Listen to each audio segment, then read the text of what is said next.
ونستغفره ونعوذ بالله من شرور أنفسنا ومن سيئات أعمالنا من يهده الله فلا مضل له ومن يضلل فلا هادي له وأشهد أن لا إله إلا الله وحده لا شريك له وأشهد أن محمدا عبده أما بعد. طيب يا إخوة وأخوات, we're going to start our second day of Kitab at-Tawheed. Alhamdulillah, may Allah accept from us all. طيب, last week we spoke about Tawheed of Allah Azza wa Jal, and we mentioned some of the ayat about Tawheed. First of all, I've got a book here, I have to get rid of it. So if you get it answer right, inshallah, I will give it to you. I'll let you know, inshallah. طيب, the gift hadiyah. طيب, Tawheed. What does Tawheed mean? No one here last week. Tawheed. What does Tawheed mean?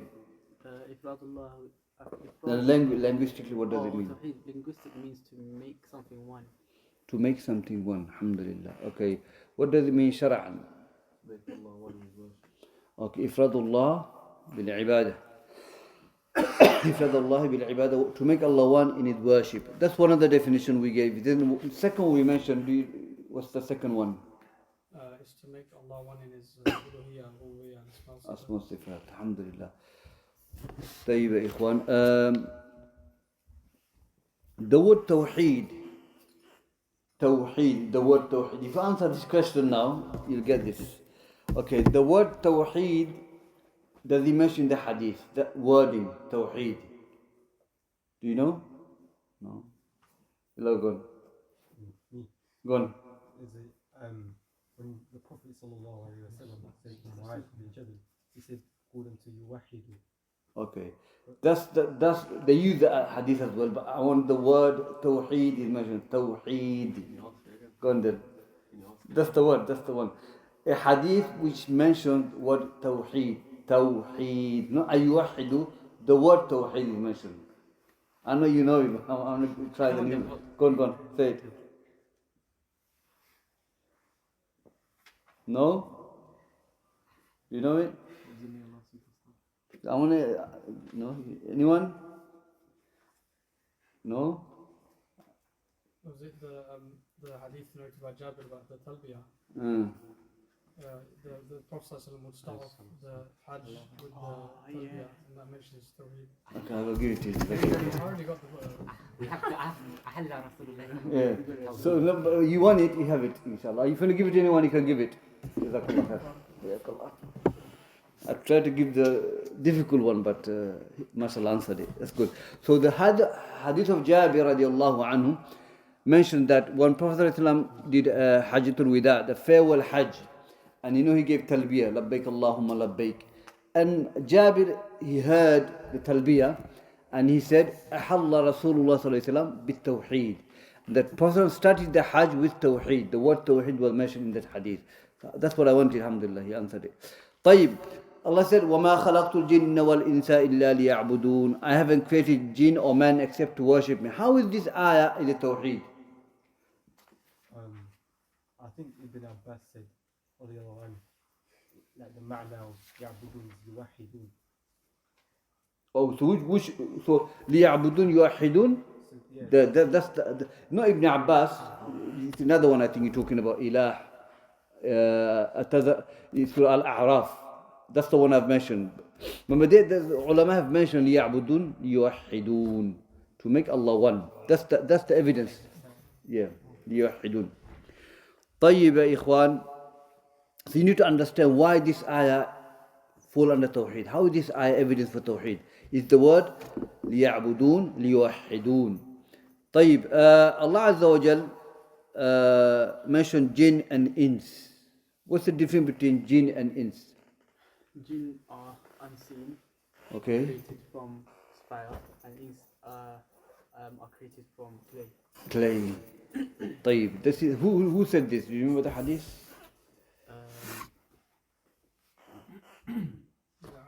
Aisha, yes. Aisha said that Malaika are created from Noor, jinn are from fire, and mankind are created from the dust. So we mentioned type of jinn. Do you remember type of jinn? There's three. One is the roam, one is sitting, one is flying.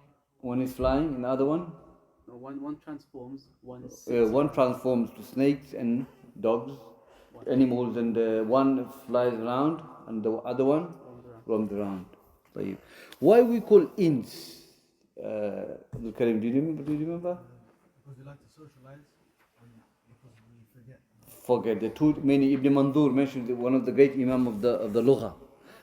He said that we call ins because one, we forget things, nisyan. Second meaning, we are ins because we like to socialize. That's good. Alhamdulillah. طيب يا إخوان, let's start. وقوله تعالى ولقد بعثنا في كل أمة رسولا أن اعبدوا الله واجتنبوا الطاغوت. We have sent messengers in every nation calling people to worship Allah and to leave Taghut. Now this ayah, Shaykhul-Islam brings as a proof of Tawheed. And there were 6 ayat we have to study. طيب. Now first of all, Allah has sent messengers every nation to call people to worship Allah and leave Taghut. And this is the way of Allah Azza wa Jal. Allah will never destroy a nation like that until He sent a messenger. وَمَا كُنَّا مُعَذِّبِينَ حَتَّى نَبْعَثَ رَسُولًا. We have never destroyed a nation until we send a messenger. So if you look to the history where people are committing shirk, Allah never destroyed them. He sent messengers, Nuh alayhi salam, to Muhammad sallallahu alayhi salam. Because this is evidence for Allah Azza wa Jal and hujjah against the people.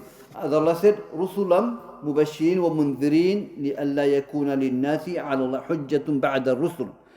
In Surah Nisa 165, Allah said that Allah sent messengers for 2 things: to give glad tidings, okay, and munzirin, to warn the people against shirk and the punishment. That's the 2 things. First, they send us mubashirin, they give glad tidings of mercy of Allah, Jannah, and things like that, the reward. And the second thing they do is munzirin, they warn against shirk and the adab and things like that. So Allah Azza wa Jalla sent these prophets, messengers with these 2 things: to give glad tidings and to warn against the punishment of Allah Azza wa Jalla. So people don't become evidence against Allah. Okay? So people don't come to Allah with evidence against Allah to say, you haven't sent a messenger to us. So now Allah Azza wa Jalla sent messengers as evidence for Himself, and no one can debate Allah and say, look, you haven't sent messenger to us, we don't know how to worship you. They can't say that. So messengers were sent for that purpose. So if you look to the histories, that's how it was. Allah will send a Rasul to guide people to Islam. Okay. Now here Allah said, indeed we have sent messengers every nation, ummah. Now the ulama explained this ayah. Ummah here mean nations. Ummah here mean nations. Ummah comes in different verses, different meaning as well. Okay? In other verses, Ummah comes as Imam, as a leader. Okay? And Allah talks about Ibrahim alayhi salam. Inna Ibrahim kana Ummah. Indeed, Ibrahim is Ummah, is Imam. Also, Ummah comes as a deen, as Islam. Inna hadhihi ummatukum ummatan wahida. Indeed, this ummah, this deen is one deen. Also, ummah comes Surah Yusuf. Allah described ummah. He used the word ummah as a time. وَالذَّكَرَ بَعْدَ ummah. Allah talking about Yusuf alayhi salam when he was in the prison, and he told the man to remind the master that he's in the prison, he's been oppressed, and he forgot, and he remembered after the time. So وَالذَّكَرَ بَعْدَ ummah mean he remembered after time. So ummah here mean a time, a period. We have sent messengers in every nation. Okay, for what? أَنِ اعْبُدُوا اللَّهِ, to worship Allah Azza wa Jal. La ilaha illallah has 2 pillars: affirmation and negation. And Ibn Qayyim rahimahullah said that it's in Fathul Majid, the explanation of Kitab at-Tawheed. Ibn Qayyim said that La ilaha illallah are 2 pillars: Isbat wa Nafi.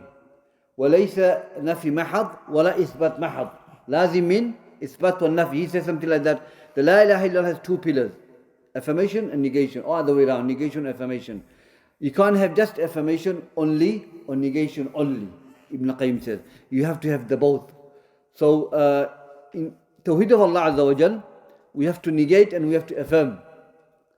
If you don't do that, then our Tawheed of Allah Azza wa Jal will not be accepted.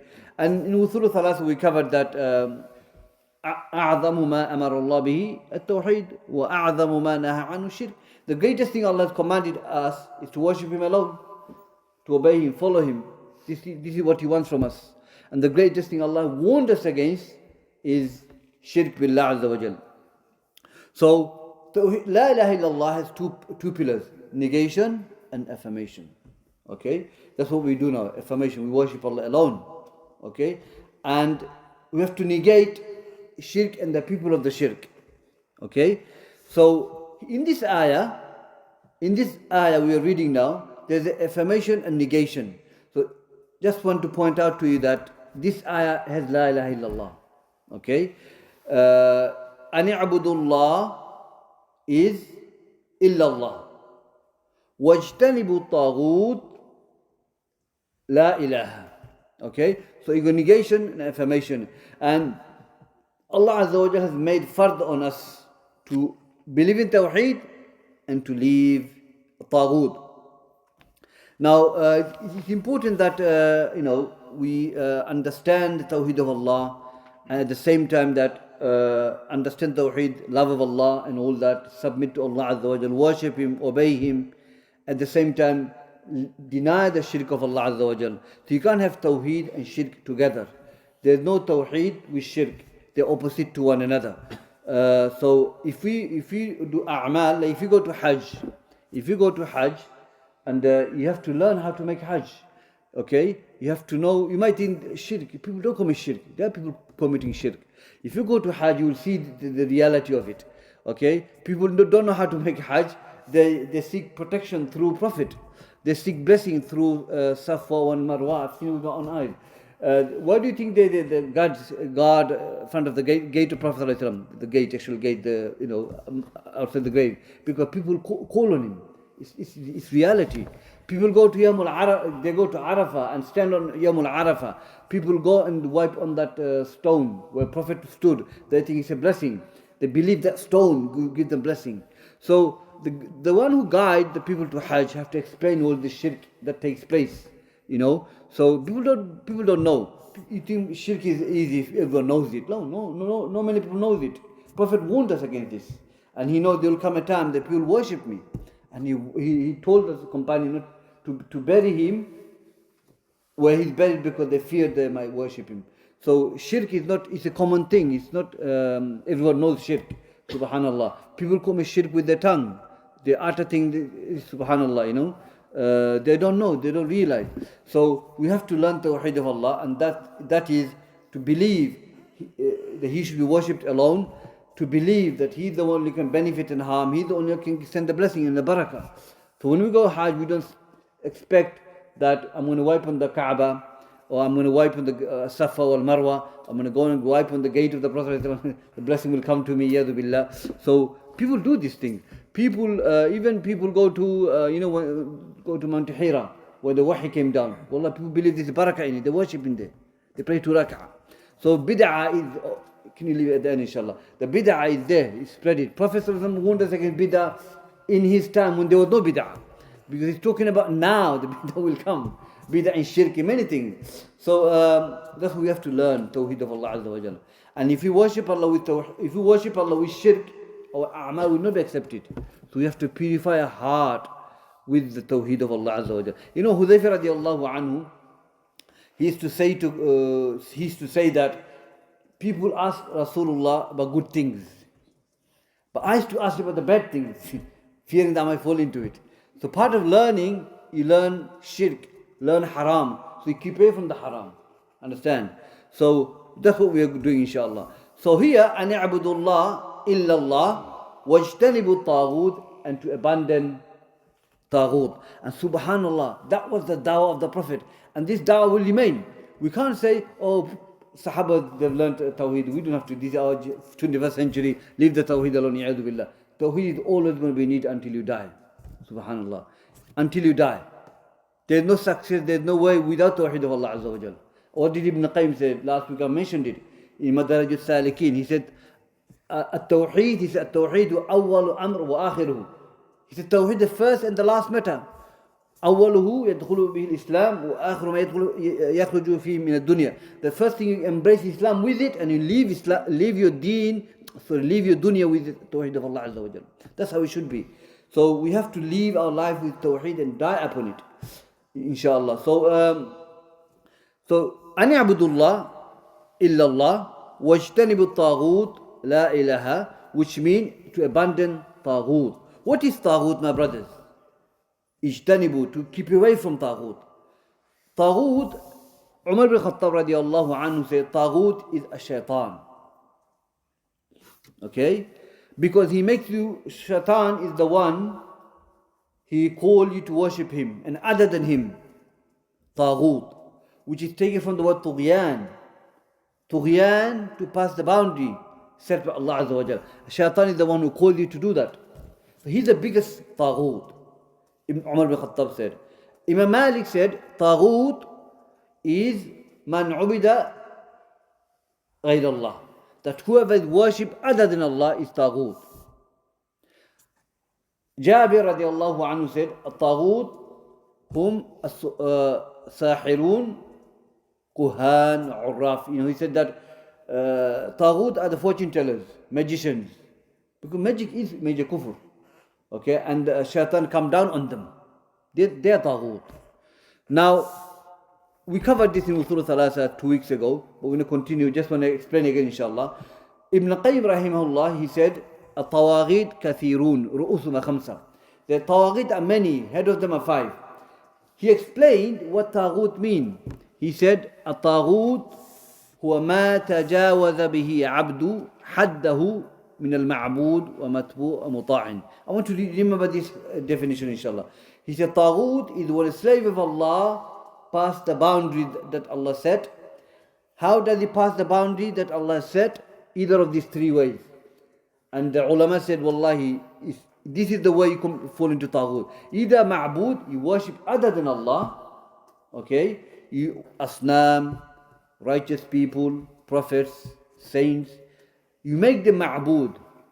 Okay, you worship them other than Allah. Either by making sajda to them, dua, or sacrificing by them. You fell into taghut. Okay, by worshipping them.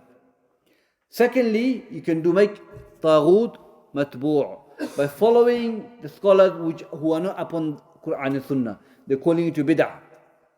And Prophet warned us against this. And the hadith will come in Kitab at-Tawheed. أخوف ما أخاف على أمتي أئمة المضلين. The greatest thing I fear for my ummah is the misguided scholars.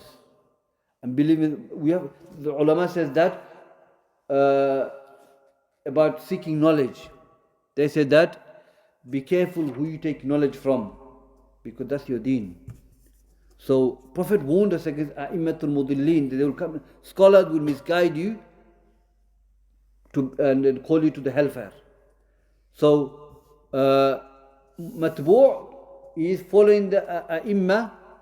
Okay, the word a'imma means scholars who are calling to bid'ah, innovation and shirk. Okay, if you do that, then you have made them taghut. Okay, you made them taghut. Third one is muta'in. That word muta' means represent the rulers which are not upon Quran and Sunnah, magicians and fortune tellers. They're calling you to these things. If you follow them, you make them taghut. Halal and haram, haram into halal. These things. When a ruler does that, then you've made them Lord beside Allah. And this is not something new we are talking about. Happy time of Rasulullah sallallahu alaihi wasallam. Okay, when you read this ayah, اتخذوا أحبارهم ورهبانهم أربابا من دون الله. They've taken the rabbis and monks Lord beside Allah. Okay, I'm sure you've come across the rulers are doing these things. They're making halal into haram, haram into halal. So Adi bin Hatim was a Jew, and no, at that time he was a Sahabi. But then he said, Ya Rasulullah, when we were Jew, we did not worship them, the monks and the rabbis. He said, yes, he did not worship them. So he thought making Lord beside Allah is only if you make sajda to them. You call on them. Prophet said, la, it doesn't mean that. You did not worship them, yes. But when they made halal into haram, haram into halal, you did not follow them on that? He said, yes, that's your Lord, you've taken beside Allah. So if a ruler now says, I made, for example, I don't know, alcohol halal now, okay, and the people follow them, okay, Ibn Taymiyyah said, in this scenario, people are different categories. If the followers, if the public follow the ruler, knowingly, it's haram and it's halal, follow the ruler. He says halal, I believe it's halal. And if they do it the knowledge, a'udhu billah, they become out of fold of Islam. They'll be out of fold of Islam. But if they follow out of force, they feel if I don't follow, my life is in danger or something like that, then it's a major sin. So if they follow the ruler because they are forced to accept that, then they've taken the Tawheed beside Allah Azza wa Jal. They've made him, that's Tawheed for them. Because they pass the boundaries which Allah has set by following the haram into halal, halal into haram. I followed that in that. So I've made their Tawheed. So Tawheed, the ulama says, wallahi, the people take Tawheed fall under any of these three. Any of these three. Then Ibn Qayyim, quickly just go over the Tawheed. He said that first is Iblis. Secondly, man radya bi'ibadati, that someone is happy when he's worshipped. So the ulama says now, if someone is worshipped other than Allah, he's not Tawheed if he only is pleased with that. So if Isa alayhi salam is worshipped, he's not Tawheed because he's not pleased with that. Because he would deny that Yawm al-Qiyamah. Okay? Whoever worships Muhammad sallallahu alayhi wa sallam, he'll deny that. So they are not Tawheed. Shaitan is Tawheed because he loves that. Fir'aun is Tawheed because he called people to worship him. Isn't it? So Tawheed is the one who is worshipped and people happy with that. Third type of Tawheed is that وَمَنْ دَعَ النَّاسِ عِبَادَتِهِ, that he called people to worship him. Fir'aun and Shayateen, some evil rulers, they call themselves to be ilah, Namrud, Qarun, Fir'aun. These are Tawheed because they call people to worship them. Okay? And Fir'aun, we know the ayah, he said, I don't see مَا عَلِمْتُ لَكُم مِّنْ إِلَهٍ غَيْرِي, that I don't see you have ilah other than me. So he claimed to be ilah, iyadu billah. The fourth is man hakama bi ghayri ma anzal Allah, that whoever rules other than what Allah has revealed. That's a big topic itself. Just to summarize it, that whoever rules other than what Allah has revealed is either of these, my brothers. Don't fall into this trap now. Okay, the people out there walking around making takfir on the rulers. Allah didn't make takfir on all the rulers. Go back to the tafsir. Ibn Abbas says, this ayah means kufur duna kufur. It's a lesser kufur. Okay? Bin Baz has fatwa. The Lajna Da'ima has a fatwa. And they said, this ayah means lesser kufur. Okay? So a ruler who rules other than Allah can be a kafir, can be a fasiq, can be a zalim. That's what Allah says. So when does the ruler become a kafir? You have to know this. When does he become a zalim? You have to know this. When does the ruler become a fasiq? You have to know this before you make takfir on him. Okay? There are conditions for each of them. Okay, so when does ruler become a kafir? Is that no Ahl Sunnah, no our scholars ever made takfir on the rulers until he fulfilled his condition. Shaykh bin Baz said that if a ruler says, I rule other than Allah's law because I believe my law is better than Allah's law. I believe that Allah's law is not suitable for our time. If he said this with knowledge, he's not Muslim. That's what it means. Subhanallah. That's one of the reasons that would be. And if he says, I don't have to rule by Allah's law, he's denying the obligatory upon him. He's like, I'm not going to pray, I don't have to pray. Then that the ruler becomes out of fold of Islam. If he fall into this condition, then khalas, he's gone.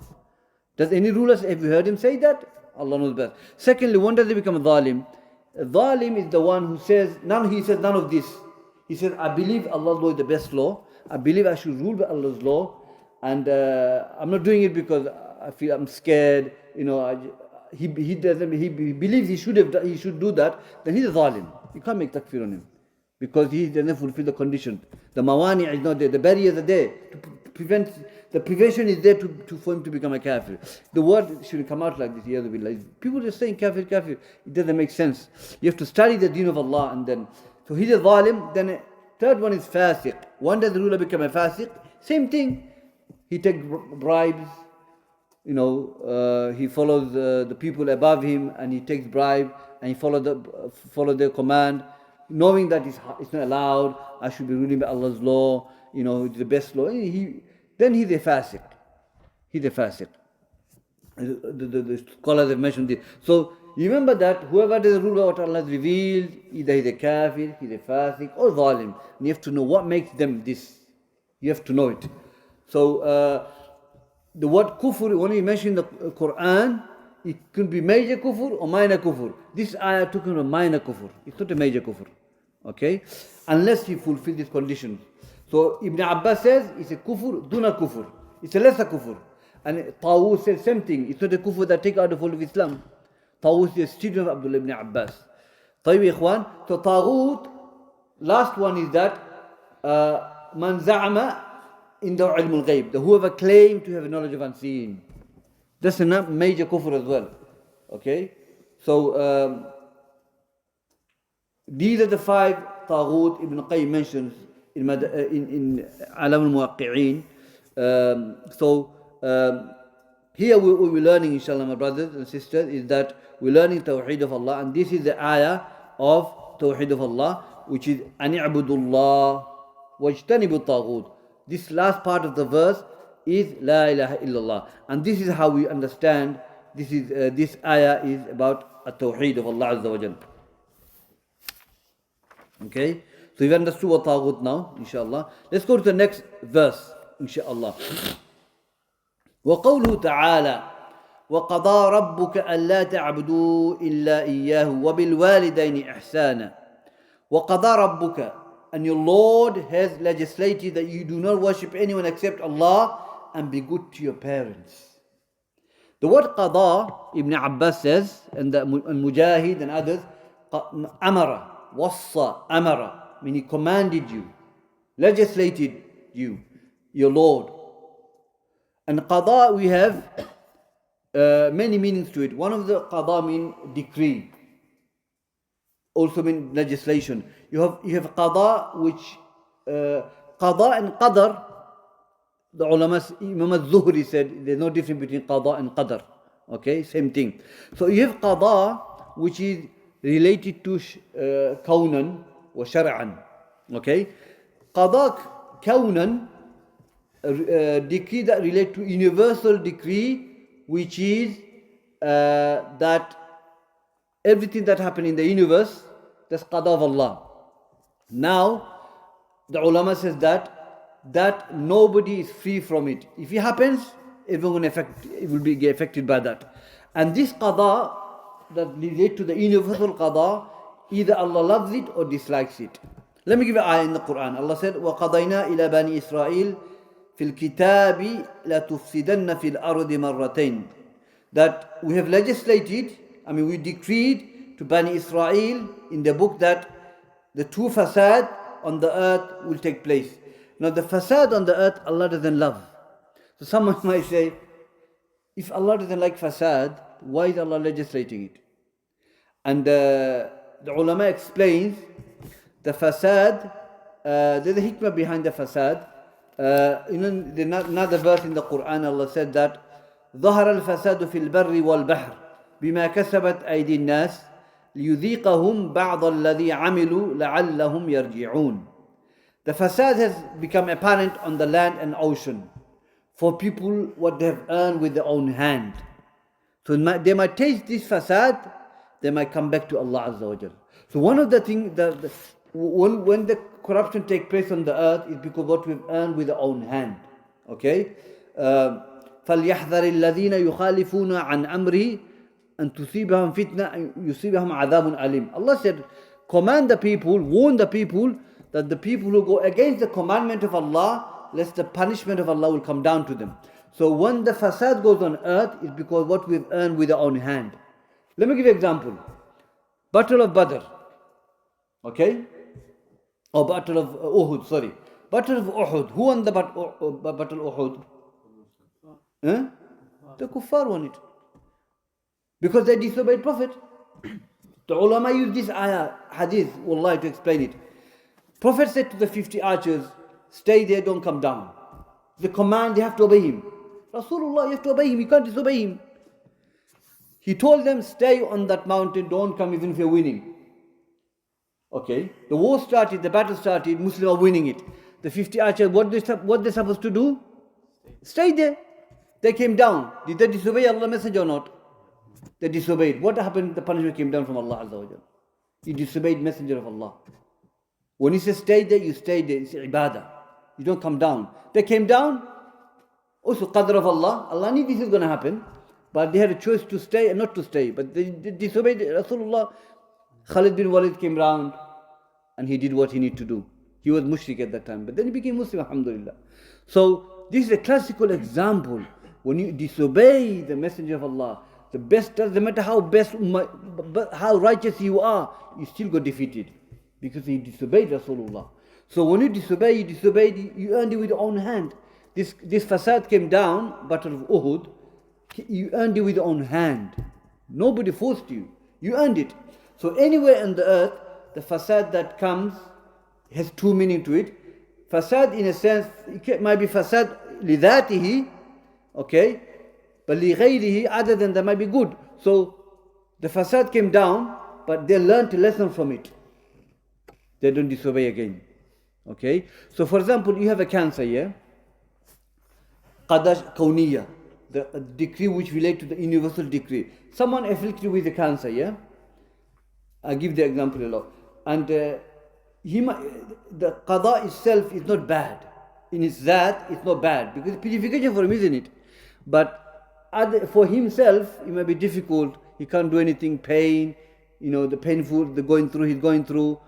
That in that sense might not be good for him. But he might dislike that. But actual qadr of Allah is good. Allah is purifying you. So we go look at these angles, inshallah. So qada kawniyya, either Allah loves or he doesn't love. So sometimes qada kawniyya, which Allah loves, Islam of a believer, obedience of a believer, Iman of Abu Bakr and the companion, Allah loves that. But this qada kawniyya also fall under something Allah doesn't love, is when Iblis did not make sajda to Adam alayhi salam. He didn't force him. He decided not to make sajda. It's qadr of Allah. Allah knew it's going to happen. Okay? So another thing I want you to realize that a lot of people don't realize that. They say that it's a tricky thing, the qadr of Allah. If you don't understand, if you go too much into it, if you make ta'meek upon it, if you deeply go into it, you can get confused. If Allah knows what's going to happen in the heaven and earth, what's going to happen to me on Qiyamah, am I going to Jannah or Nar? Allah knows it. It's written for me. So what's the point of worshipping Allah? Wallahi, Sahaba said the same thing to Rasulullah. What did Prophet say? Worship Allah, that's what is written for you. So a lot of people say, oh, I'm not worshipping Allah because it's written for me. Why did you worship Allah? And they say it's written for you. So they blame qadr of Allah to disobey Allah. Because they're ignorant, they don't understand. So we have to understand that we have a choice to do good or bad. Okay, we're not forced. So qada kawniyya, universal decree, that's what it is. Okay? Then you have qada shar'iyya, which Allah loves only. It's full under mahabbah of Allah. That's worship of Allah. And that is possible to happen or not to happen. Why? Because Allah created everyone to worship Allah. Does everyone worship Allah? No. There people disbelieve in Allah Azza wa Jal. Allah knows that. Shaitan is the one who first to disbelieve in Allah. He's a mu'min in terms of he believes in Allah, but he did not worship Allah Azza wa Jal. He became arrogant, he became pride. Okay? So, qada shar'iyya, only what Allah loves. Iman, ta'ah, belief of Allah, worshipping Allah, obedience to Allah. This is qada al-shar'iyya. So, when Allah Azza wa Jalla says, wa qada, it has many meaning to it. Here means, qada means, amara, wassa, he commanded, he legislated. Your Lord legislated you that you do not worship except who? Allah. So this ayah here, my brothers, that it has la ilaha illallah. So I want you to, I must have figured it out already by now, that وَقَضَى رَبُّكَ أَلَّا تَعْبُدُوا إِلَّا إِيَّهُ أَلَّا تَعْبُدُوا إِلَّا إِيَّهُ, that's la ilaha illallah. أَلَّا تَعْبُدُوا إِلَّا لَا إِلَهَ إِلَّا إِيَّهُ إِلَّا اللَّهُ. Okay? You got that, yeah? أَلَّا تَعْبُدُوا إِلَّا إِيَّهُ. This surah, where is this surah, inshallah? Al-Isra 23. If you have the book Kitab at-Tawheed, you can get it in English. speak to Azhar or speak to brother, they'll give it to you. Get it in English, inshallah. So write it down where the Tawheed is. Because if you study this book, and if someone asks you, where is Tawheed? وَمَا خَلَقْتُ الْجِنَّ وَالْإِنسَ إِلَّا لِيَعْبُدُونَ. You study Kitab at-Tawheed. Where is the Tawheed there? Okay, وَلَقَدْ بَعَثْنَا فِي كُلِّ أُمَّةٍ رَسُولًا. Where is Tawheed there? وَقَضَى رَبُّكَ أَلَّا تَعْبُدُوا إِلَّا. Where is Tawheed there? If you say, no, I don't know where the Tawheed is there, but I need the eye of Tawheed. That's going to be embarrassing. So you have to know where it is. So أَلَّا تَعْبُدُوا إِلَّا إِيَّهُ. That's Tawheed of Allah. Okay, we covered that, alhamdulillah. Negation, affirmation, we covered Tawheed of Allah Azza wa Jal. The next one is وَبِالْوَالِدَيْنِ إِحْسَانًا. And be good to your parents. Walidain, walidan mean two parents, your mom and dad. So, what's it got to do with Tawheed? We took about Tawheed, now we're going to obeying your parents. Obeying your parents is part of Tawheed. Okay? Allah mentioned obeying your parents after Tawheed of Allah Azza wa Jal. Shows the importance of birrul walidain. Obeying your parents. Subhanallah. Now, there are many hadith in Quran where Allah Azza wa Jal commands us to have birrul walidain. Okay? And disobeying your parents is a major sin. Okay? حديث أبو بكر رضي الله عنه ألا أنبئكم أكبر الكبائر قالوا بلى يا رسول الله قال إشراك بالله وإشراك بالله إشراك بالله عز وجل وعقوق الوالدين. Okay? عقوق الوالدين. Yeah. نعم. He said that, shall I not tell you the greatest sin on the earth? They said, yes, Ya Rasulullah, to associate partners with Allah and to disobey your parents. It's to disobey your parents. When Asma, the daughter of Abu Bakr Siddiq radiallahu anhu, I think at that time her mother was not a believer. And she came to see Asma. And she went to Prophet and said, Ya Rasulullah, my mother is here to see me. What shall I do? You can't see her. This is your mother. Even though she was not a Muslim, Prophet said, give her haq. This is how important it is. And Allah mentioned in the Quran many verses. And, وَقُلْ لَهُمَا قَوْلًا كَرِيمًا. Speak to your parents with good word. With good word. Another verse Allah said, فَلَا تَقُلْ لَهَا أُفٍّ وَلَا تَنْهَرْهُمَا. That do not say to them uff and do not push them away. Now, uff here mean, kalimatul uff mean that the word uff mean to say something to your parent that you may hurt them. Anything. They say, do something for me, or get milk or something, go to shop and you say, that's uff. To show your ungratefulness, to show sadness, to show you're unhappy. That's uff. That's bad enough. Okay, subhanallah. When you're a baby, your mom never said uff to you. She came to help you. So when our parent becomes old, we should not say this. Yadu billah. So فَلَا تَقُلْ لَهَا أُفٍّ. Yeah. لا فلا تقل لها أف. لها is there. The verse is فلا تقل لهما أف. No, maybe then I've read it in Kitab at-Tawheed. Maybe okay. فلا تقل لهما أف. Yeah, I think لها. Okay, so do not say uff to them because that uff can hurt them. The uff can hurt them, yeah. وَلَا تَنْهَرْهُمَا. And do not force them away, push them away. Another hadith shows the importance of obeying your mom, just mother. In Adab al-Mufrad of Imam Bukhari, a story goes like this. Ata reports that a man, he narrated a story to Abdul ibn Abbas. And he said, he went to propose a woman in marriage. And she refused me. Okay. And another man came to marry her and she accepted the marriage. They got married. I killed her. What can I do, Abdul ibn Abbas? What can I do? So Abdul ibn Abbas had been thrown a question on his face. Now he need to advise. Man killed his sister because she refused to marry him. And he said, I became jealous. I killed her. So Abdul ibn Abbas says, do you have a mother? Not your dad. Is your mother alive? He said, no. Then he said, what I can advise you, do as good as much possible, righteous good deed. Do as much as possible. So Ata came and said, he killed a man. what's it got to do with his mother alive or not? He said, by Allah, based on this incident, I don't see anything better he can do except serve his mother. Serve his mother. Even though he killed a man, because Ibn Abbas said there is no tawbah for the murderer. Because Ibn Qayyim said, when you kill a murder, when you murder somebody, you have taken three huquq away. The haqq of Allah, the haqq of wali, and haqq of the maqtul, the one you have killed. So Ibn Qayyim talks about it. He goes, if he's sincere what he has done, and he accepts his crime he has done, and he does tawbatun nasuha to Allah, Allah will forgive him from his side. Allah will forgive him. The second two left, the parents. If the parents forgive him, then we forgive you.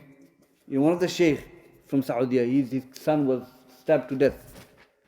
They stabbed him to death, his son, and he forgave them. Allahu Akbar, he forgave them for the sake of Allah. And he buried his own son. So people can forgive. Parents can forgive. So if the parents forgives, khalas, too gone. Allah is Arhamur Rahimin. If you're sincere, Allah will forgive you. Look, the man who killed 100 people. Allah forgave him. He's sincere to want to come back to Allah. So Allah forgave him, the parents forgave him, is the main person left, is the maqtul. So Ibn Qayyim says, Yawmul Qiyamah, Allah will reconcile between them. So the one who killed 100 people, he's in Jannah. Maybe he was ignorant man, but the important thing, he wanted to come back to Allah. He was sincere. So Allah will reconcile between them, Yawmul Qiyamah. Okay? So Ibn Abbas says, there is no tawbah for the qatil regarding the maqtul. Because he's dead. You don't know if he's going to forgive you. So, but regarding with Allah and the wali, he has tawbah. But as for the one who is killed, then there is no tawbah for him until he meets him Yawmul Qiyamah. So that shows the danger of a murder.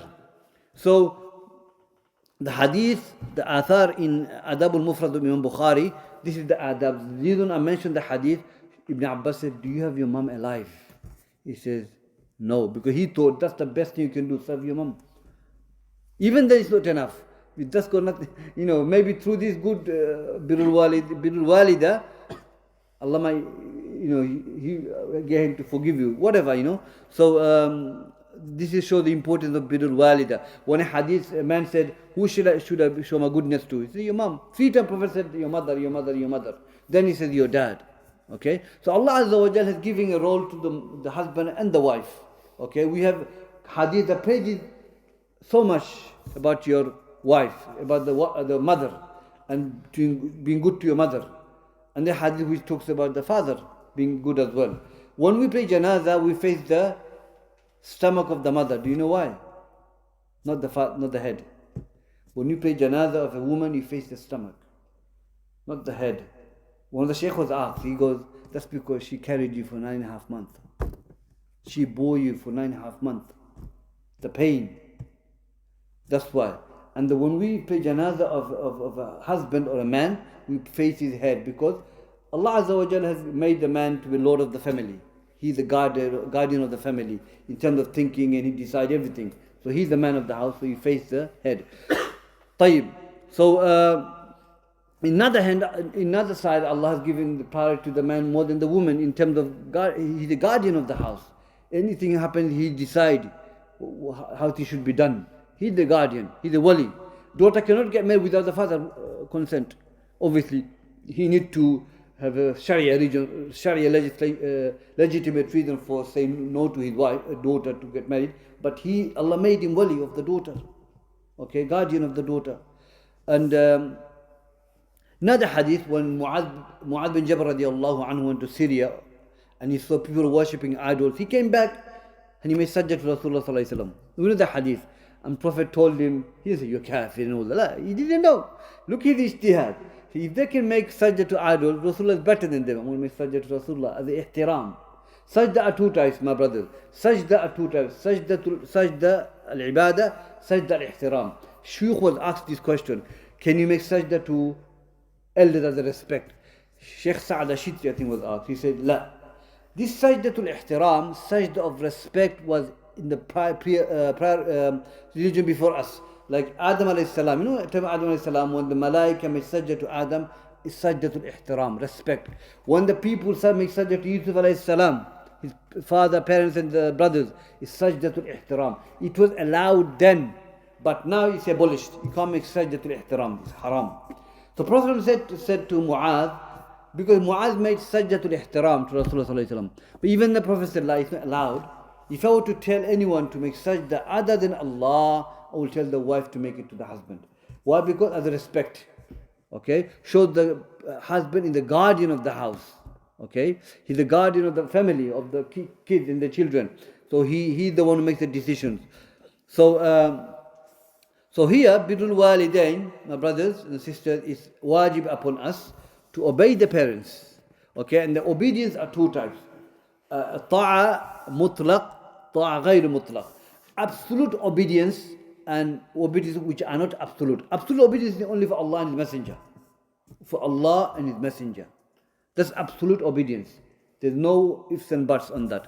The second one, ghayr mutlaq, is creation, like your parents. Okay? In the hadith said that, لا طاعة المخلوق في معصية الخالق. There is no obedience to the creation whether disobedience to Allah, the Creator.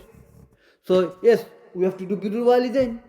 But if your parents says now, my son, my daughter, yes, you got A-levels coming up, your GCSE is coming up, your exam coming up, it's month of Ramadan, you can't fast month of Ramadan. Because how are you going to do exam? You can't concentrate, you're going to fail your exam. Do you obey them?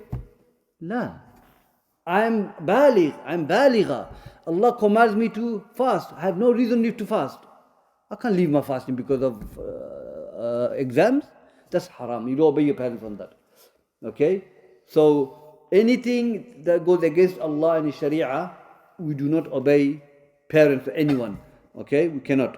But other than that, in ma'roof, in good, we have to obey them. Even the rulers, you can't obey the rulers if they command you to do against something which goes against Sharia of Allah Azza wa Jal. So there's a lot of books are written about birrul walidain. Okay, obeying our parents, subhanAllah, is a huge duty on us to obey our parents, and what they have done for us. Lastly, I want to mention the athar of Ibn Abbas. A man was doing tawaf and he put his mother on his shoulder and he did tawaf 7 times. And he came to Abdul ibn Abbas and said, Ya Abdullah ibn Abbas, I did this, my mother on my shoulder, I did tawaf. Have I made up everything she has done? He goes, the oof she said, you can't even make that up. This, what our parents did for us, you can't make it up. It's impossible. You cannot make it up. You cannot do things that fulfill what she done for us. You can't. It's impossible. It's mustahil. It's impossible as a camel passing the eye of the needle. That's how impossible. You can't make it up. No one can make up what the parents done for them. So how can you say, you put your mother on your shoulder and do tawaf, even the whole hajj? La, the oof, she said. Even our mothers don't complain, do they? They forget about it. But how can you do this and you say, have I made it up? La, impossible. So a lot of books are written about birrul walidain and uququl walidain is major sin. Imam al-Dhahabi mentioned in Kaba'ir as well. Any major sins, books written by scholars, Salaf and the Khalaf, they put birrul walidain, uququl walidain. Disobeying your parents is major sins, no doubt. So my brothers and sisters, we have done 5 ayat, I think, or 4 ayat verses. We shall continue next week. Jazakumullah khair. And any questions, inshallah, I'll clarify now. Just on the last point, you said you can't make up with your parents. Isn't the hadith that says for the father, if you find him enslaved and you free him from slavery? The reward, you get the reward. No, the mother I'm talking about. Even the pain the mother went through. Your mother, not the father. The mother, the pain that she went through, bore you, gave you birth. Even the hadith, if she died on that giving birth, she's the shaheed. So that pain, you can't make that up. It's not possible. I'm talking about the mother who bore you and carried you for 9.5 months in pain. Hadith says pain after pain. You can't make that up. It's impossible. Is it permissible to seek that blessing or barakah from the black stone we had? Okay, that's good. Can this tabarruk will come, a chapter on that as well. This is an amazing book. It covers all this. Now, can we seek tabarruk from the black stone and things like that? Now, seeking tabarruk is only from Allah Azza wa Jal.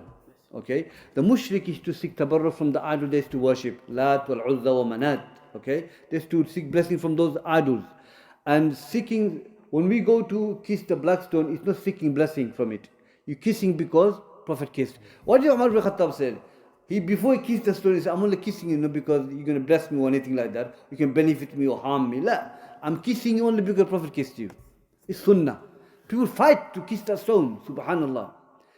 So, no, it's not, you can't seek blessing from anything, any creation, except Muhammad sallallahu alaihi wasallam. Okay? Now, it is allowed to, Prophet not with us in terms of physically, that when Prophet was alive, okay, it was allowed for people to seek blessing through his hair and his sweat. Sulaym, she's the mahram of Rasulullah sallallahu alaihi wasallam. Prophet was sleeping in the house, he was sweating. Saudi is very hot, isn't it? And she came and she took the sweat from the Prophet sallallahu alaihi wasallam. And Prophet woke up and said, what are you doing, Ya Sulaym? He said, Ya Rasul, I'm taking your sweat to seek blessing from it. Prophet didn't say, it's haram, la, it's allowed. Then Prophet sallallahu alaihi wasallam gave hadith Salama, that Hajj, in farewell Hajj, he gave his hair out to the people so they can seek blessing through his hair. This is only for the Prophet. Some say Anbiya as well. But Prophet of Allah, you can seek blessing through his hair, his sweat, his body, and it's allowed. Because his jasad, his body is mabruk, is blessed. Even he's a human being. But Allah blessed his body, sweat, everything, so he can seek blessing through his hair. But not black stone, anything other than, Go on. Is that why some of the scholars say that, when a newborn baby is born, you, like, on the day you put like your spit or something and give it to them? It's only khas for the Prophet. No. You can do anyone. You can do anyone, Is that not an opinion that it's only because the Prophet? That even the it's only khas for the Prophet. No, I never heard that one. Khas for the Prophet. In fact, it's sunnah to do that. Putting tamar in the mouth of the baby. It's not khas for Prophet. No, he did it for Hassan Hussein to show his sunnah. But he never says khas for him. Nothing to say it's khas for him. Like the siyam 3 days continuously. He says khas for me. Having 11 wives, he says khas for him. If it's khas, it be said that khas for him. But I never knew it is khas. What's the reason you do that? Is that not for because the tamar has blessing in it, barakah in it. That's what I'm trying to say. Yeah. So the actual tamar, Ibn al-Qayyim talks about. There's so many blessing in the tamar. It's protect from stomach pain and all that. Hadith, if you have 7 tamar every morning, you don't have stomach problem. Many things, there's a lot of barakah in it. But khas, Allahu Alam, I don't know, I haven't read anyway. Go on. Regarding that, I read an article saying that for newborn babies, if you give them something sweet, it will be beneficial for them. So giving a sweet, nothing like a date. I'm thinking about the tabarruk part. No, you don't seek tabarruk through that. It's not tabarruk. Maybe for that's tabarruk. Maybe from his saliva he'll get it. Maybe from Rasulullah. But we can give it not for tabarruk because the sweet has benefit for the. Our reason is different than Rasulullah. Which one? The fruit thing, the benefit for the child. Yes, benefit for the child. Yeah, benefit medically as well. Yeah. Ibn al-Qayyim mentioned in Zadul Ma'ad, I think one of the tamar has a lot of benefit. Yeah. How was Sulaym related to the Prophet? She's a mahram. I can't remember how she's a mahram. Imam Nawawi explained this hadith. He said, don't think that Sulaym is isolated with Rasulullah sallallahu alaihi wasallam. No, she was isolated because she's mahram to Rasulullah sallallahu alaihi wasallam. But how, I can't remember. I have to read on that, inshallah. Go on, Akhi. Was it maybe because I think Abu Salama and Prophet were related through like breast milk? Maybe something like that, yeah. Sulaym, yeah. There's a link to this, what she became. Yeah. A question about the rulers of our time. I think nowadays, like, there's a lot of ignorant people. What they try to do is, it might be a friend or it might be someone older than you. Some people, like you said, they just speak about rulers and they say kafir, they say this. So we already know, like, speaking out against the ruler publicly in terms of one that the ulama said he's Muslim and just nothing's been said about this person, the Muslim, as far as the ulama have said. And we've weighed out, maybe like you said yesterday in the dars, about the pros and the cons, so the benefit that can come out of maybe speaking him, advising him. If there's a situation in which, like, you feel like danger is going to come out and this person has quite a lot of ilm and he's going to throw shubuhat at you, is it okay to just stay silent and say, may Allah guide us all? Something very general. It's a very scary thing. Jazakallah has a good question that about rulers, people who speak about rulers and things like that. raising their voice. One of the Shaykh was talking about it, and that was forwarded to Shaykh Fawzan. And Shaykh Fawzan said, this is a khuruj on the rulers. This is a khuruj, you're revolting against the rulers. So if someone publicly, and he explained why, because khuruj, revolting with rulers are two types, verbally and physically. So he said, if I were to do khutbah now, and talking about, mentioning one of the rulers, raising my voice and saying this, I made khuruj on him. Okay? And another way to do it physically. And so Shaykh said it's not allowed. Okay? The Salaf, the Ahl Sunnah Salaf said that if the Sunni will make dua for them, and that's make you Ahl Sunnah is the one who makes dua for the rulers, not dua against them. You don't create enmity and all that. So if someone does that, you advise him, yes. And talking like this against, there's no maslahah in it, there's no benefit in it. There are people out there, they're just going on to that, just talking about Saudi, Middle East, what's happening. You're living here, why are you talking about that? It's not going to benefit you. Rectify yourself, There are people, I spoke to them personally. Subhanallah, they hate the rulers. Like, Allah not going to ask you about him or her. What are you worried about? Make dua for them. There's nothing you can do. The ulama over there will speak about it. You will advise them in a way that, in the best way. Why are you raising your voice? And every time you sit with them, that's what they talk about. I don't know, why are you getting so upset and all that, subhanallah. So you get people like this, got nothing to do but talk about A'udhu Billah. I say, learn how to read the Quran. Don't worry about it. Go on.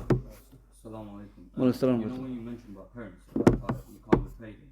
So I was thinking, the Hafiz with the Quran, would the parents that would be made to wear a crown with their judgment, would that be like the way? That's the reward, innit? You get the reward.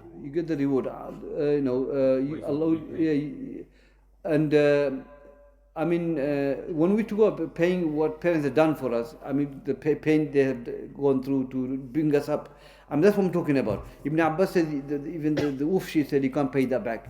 Took him the pain, the struggle she went through. Now, the Quran explains the pain after pain she went through when she carried you. That's what I'm talking about. Ibn Abbas, he said, no, you can't make up for this. It's not possible. Regarding Birrul Walidain, are you sinful for doing something regarding for not listening to them regarding dunya reasons? So, for example, wearing a certain color or studying a certain subject that you don't want, that they want you to study, but you don't want to study that subject. Okay, this is a good question. But no, you're not disobeying them, because if they force, it's like forcing you to marry somebody you don't want to marry. Okay, I'm not compatible. I'm not compatible to study science. I like doing things physically, so I want to go and study mechanic. Now, my son, you have to be a doctor. Look, I don't want to be a doctor. I'm not into doctors. I can't sit there and, no, I'm not going to do it. No, it's not disobeying parents. This is not what it is.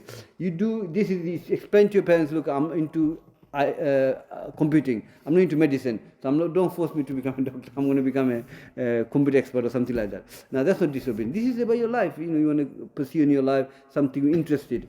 So that's not disobedience. No, inshallah. Can you lie to them in that? Can you lie to them? Lie to them?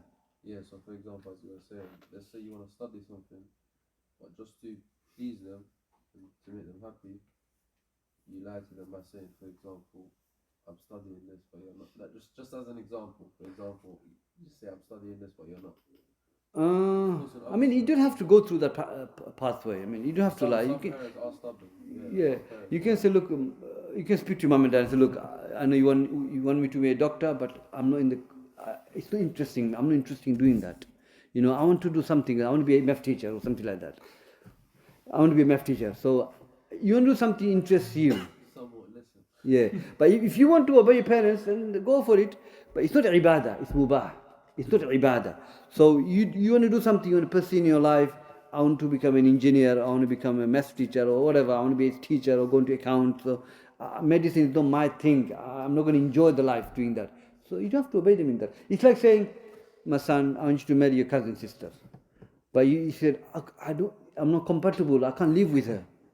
You don't have to obey your parents in that. This is not Birrul Walidain. They cannot force you to marry somebody you can't. Consent have to be there. So they can't force you. Here they can't force. It's going to be a person. That's not going to be right. Any scholar will say, no, you can't force person to become a doctor if he doesn't want to become a doctor, you know. It's not from the Sharia to force you like that. So yeah, I mean, if you want to obey your parents, go for it, but if you say, nah, I'm not going to do it, you're not sinning, inshallah, no. Go now. Yeah. Does that same reasoning come under parents who are cultural? So you mentioned like marriage, parents want a certain thing to be done, is part of culture. You don't want to do that. You do sin. Okay, in saying marriage, certain thing in culture you have to do. Like for example, if the culture is doesn't go against the Sharia of Allah Azza wa Jal, you can do it. Okay, sacrifice. You can sacrifice simple things, no problem with that, inshallah. If it's not a sin, I have to sin, I have to disobey Allah to obey my parents, then you can't do it. You know, like for example, look, premixing, or say, look, Muslim, I'm going to invite some English guys, and look, want to keep them happy. I'm going to make them sit on the corner and serve some alcohol or something like that. You can't. La, this is cursed. You know what I'm saying? But if your mom says, look, Sanan, you get married, and you're my first son, you know, just can I hire Rose or something? Just to, you know, maybe it's okay. You only have to make your mom happy. Alhamdulillah, it's mubah. This is mubah. This is not haram. And like say free mixing, subhanallah. You know, free mixing is not allowed. The free mix is a different level of free mixing, isn't it? Where man and woman are in one hole, it's not allowed. Okay, subhanallah, you know, the woman, they put, how many makeup they put on their face, and they beautify themselves for who they're doing, if Allah knows best. That's la yajuz. To have free mixing in a wedding, la yajuz. You put a woman in upset, whatever, they may have their designated hole, a man have their own hole. That's how it should be. So, if you have to sacrifice something which would fall under mubah, that's not sinful, then do it.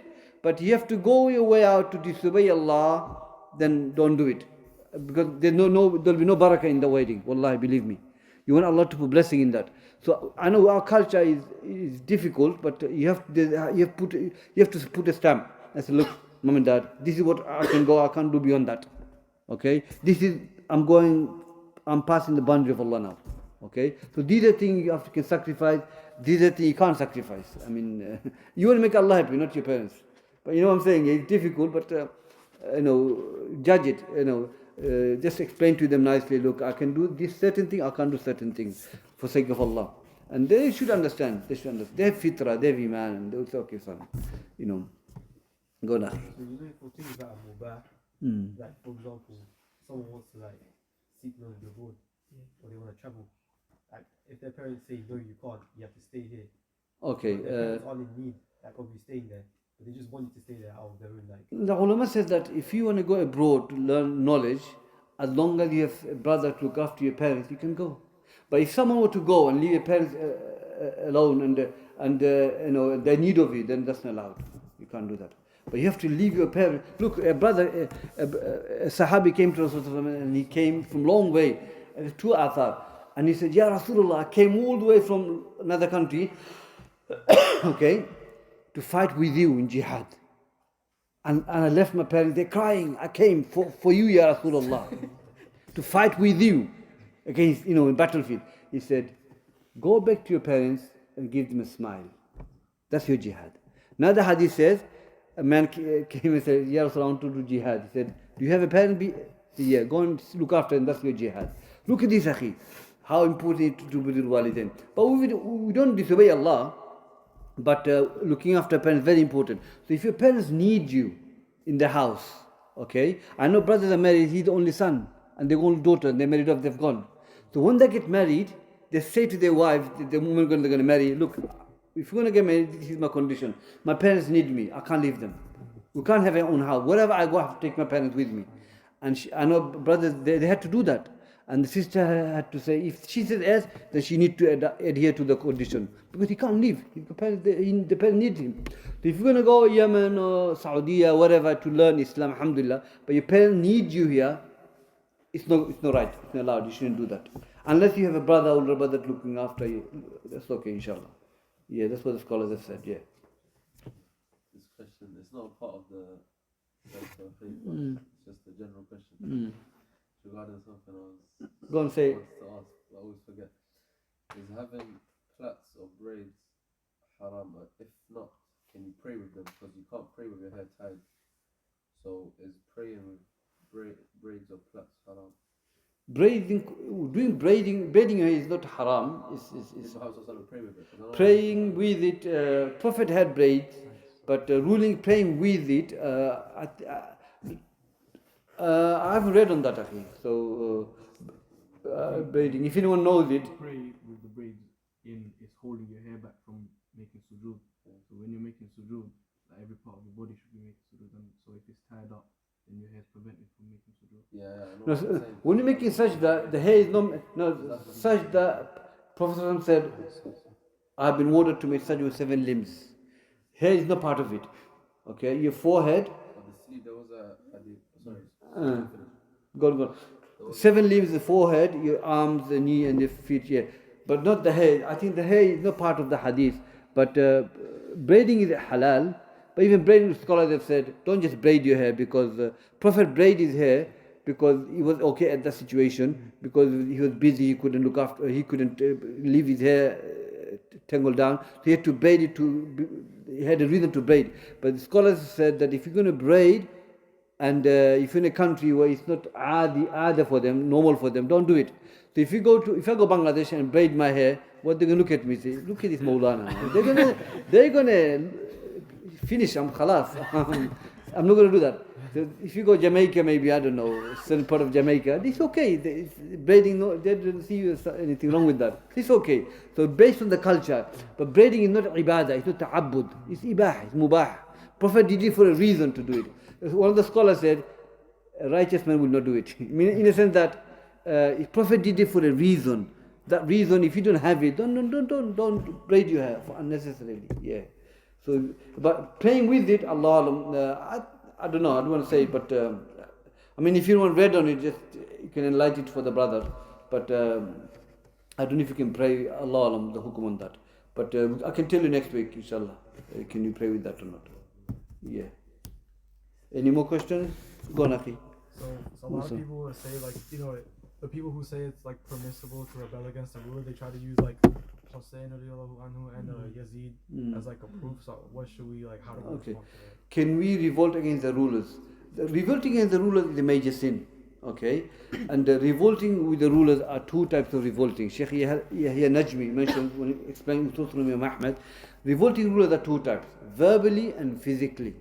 Verbally, our scholars have done it, okay, which is no bloodshed. Physically, you can't do it because the mafsada is great. There is more mafsada than maslaha.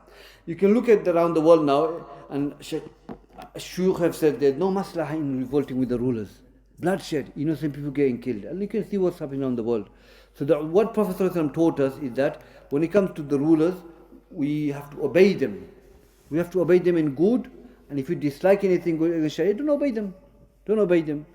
But the fatwa from Lajna Da'ima, the major scholars, they have said, there are times when you can revolt, and the condition is this, that you have Amir, secondly you have the control of the revolt, and thirdly there's no control, there's no bloodshed, and the fourthly is kufrul bawah, open kufr.